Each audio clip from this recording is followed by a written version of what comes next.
دوستو غزہ کے لیے ایک اچھی خبر یہ ہے کہ یورپی یونین نے لگ بھگ $1 بلین بولے تو 1 ارب امریکی ڈالر کے ذریعے غزہ کے لوگوں کی مدد کرنے کا ایک منصوبہ بنایا ہے۔ اس منصوبے کے تحت غزہ میں ہیلتھ، ایجوکیشن، واٹر سپلائی اور بیسک انفراسٹرکچرز کو بحال کیا جائے گا، اور یہ غزہ کے لوگوں کے لیے ایک شروعاتی اسٹیپ ہوگا۔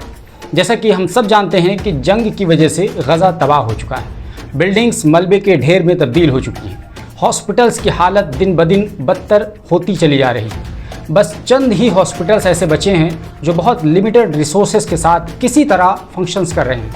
ایمبولینس کا حال یہ ہے کہ قدس نیوز نیٹ ورک کی ایک رپورٹ کے مطابق 70% ایمبولینسز آؤٹ آف سروس ہو چکے ہیں۔ لاکھوں کی تعداد میں غزہ کے لوگ بے گھر ہیں اور ٹینٹوں میں رہ رہے ہیں۔ ایسے میں یورپی یونین کی طرف سے ایک بڑے فنڈ کا اعلان کرنا غزہ کے لیے ایک بڑی راحت کی بات ہے۔ ویسے اس امدادی پروگرام کا مقصد غزہ میں فرسٹ لیئر کی بیسک فیسلٹیز کو بحال کرنا ہے، تاکہ غزہ کے لوگوں کو پانی کی سہولت ہو سکے، کھانے کی سہولت ہو سکے، میڈیکل فیسلٹیز مل سکیں، اسی طرح خوراک کا بنیادی ایشو حل ہو سکے اور ایجوکیشن کے لیے راہ ہموار کیا جا سکے، اور اس جیسی بیسک اور ضروری سہولیات مہیا کرا کر غزہ کے لوگوں کی زندگی کو پٹری پر لانے کی ایک پہل کی جا سکے۔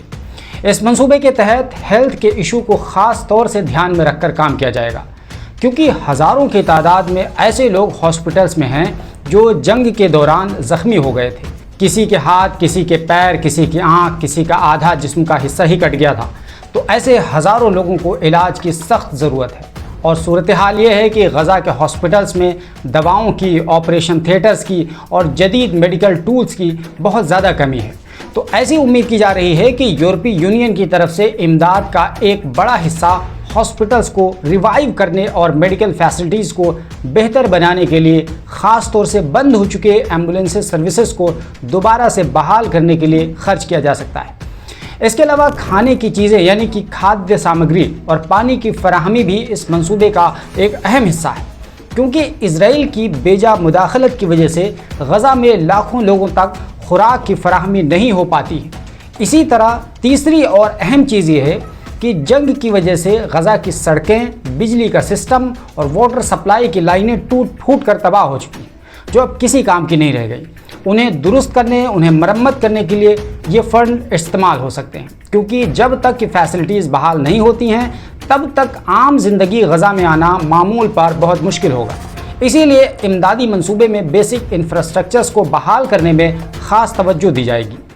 بیلاروس نے کہا ہے کہ اس امدادی منصوبے میں حصہ لینے والوں میں Belgium, Italy, France, Britain, Germany, Switzerland, Finland, Norway, Denmark, Netherland, Spain اور سویڈن وغیرہ شامل ہیں۔ یورپی کمشنر ڈوبراوکا سوئیکا نے برسلز کی میٹنگ کے دوران واضح طور پر بتایا ہے کہ اس منصوبے کے ذریعے ہمارا مقصد فلسطینیوں کے لیے امید پیدا کرنا ہے اور ایک اچھے فیوچر کی تعمیر کے لیے ان کی مدد کرنا ہے۔ حالانکہ ایک طرف اس منصوبے کا اعلان ہے تو وہیں دوسری طرف اس منصوبے کے سامنے کئی سارے بڑے چیلنجز بھی کھڑے ہیں، اور ان چیلنجز میں سب سے بڑا چیلنج سیکیورٹی کا ہے، یعنی کہ جس طریقے سے اسرائیل غزہ کے تئیں اپنا ایگریسو رویہ اختیار کیے ہوئے ہے اور مسلسل غزہ پر اسٹرائک حملے، ڈرون اٹیک اور الگ الگ طرح کے ٹارگٹ کلنگ کا جو سلسلہ جاری رکھے ہوئے ہے، وہ اس منصوبے کی راہ میں سب سے بڑی رکاوٹ پیدا کر سکتا ہے۔ اور اس منصوبے کو کاغذ پر تیار کر لینا، میڈیا میں اعلان کر دینا، یہ تو آسان لگ رہا ہے، لیکن پریکٹیکلی گراؤنڈ لیول پر اس کو ایگزیکیوٹ کر پانا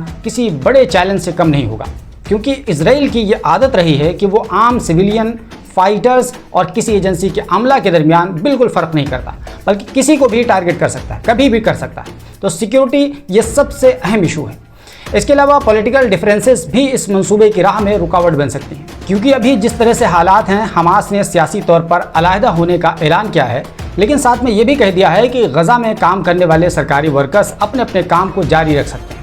ایسے میں پاور ٹرانسفر کے دوران کئی طرح کے ڈفرینس آف اوپینین سامنے آ سکتے ہیں، اور حماس کی حکومت سے علیحدہ ہونے کی یہ رائے کبھی بھی بدل سکتی ہے۔ ایسے میں یہ پورا پروجیکٹ کھٹائی میں پڑ جائے گا۔ وہیں ان سب کے باوجود فلسطینی عوام اور انسانی حقوق کی تنظیموں نے اس اعلان کا خیر مقدم کیا ہے،